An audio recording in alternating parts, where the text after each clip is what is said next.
Mermileri, bombaları güle çeviren ölümsüzlük diyarının laleleri, davamızın kan çiçekleri, yolumuzun nurdan hüzmeleri, şehadet aşıklarının aziz öğretmenleri, cihadın korkusuz savaşçıları, ölümü diriliş ve direnişe çeviren yiğit kahramanlar, toprağa döktüğünüz o mübarek kanın her damlası yüzlerce çiçek açtı.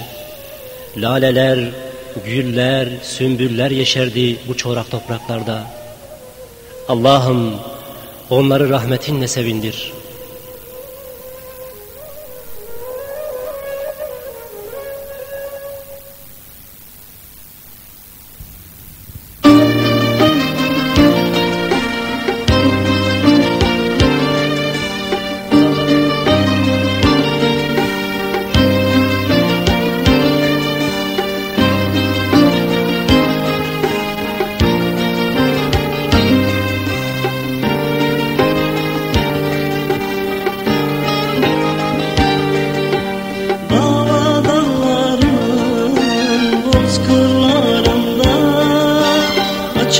Çiçek çiçek çiçektir şehit, şehadetin taşlı göz yollarında.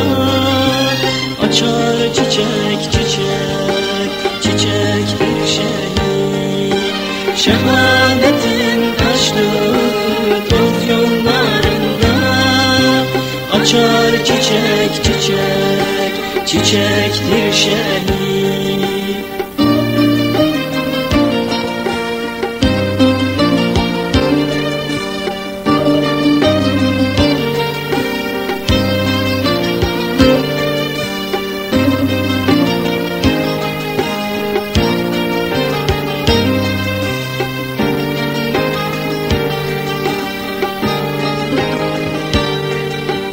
O her zaman kavga meydanlarında, yanmayan İbrahim Nemrutlarında. Yaz bahar demedi kış aylarında, açar çiçek çiçek çiçektir şehit. Yaz bahar demedi kış aylarında, açar çiçek çiçek çiçektir şehit.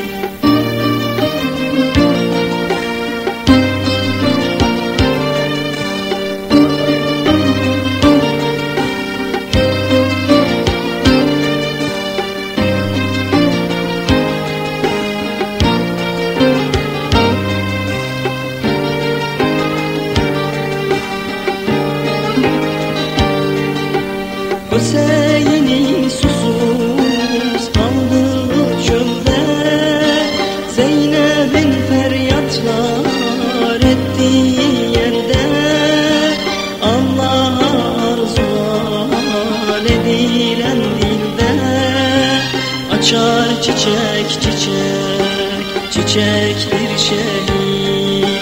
Allah'a arzular edilen dilde, açar çiçek çiçek çiçektir şehit.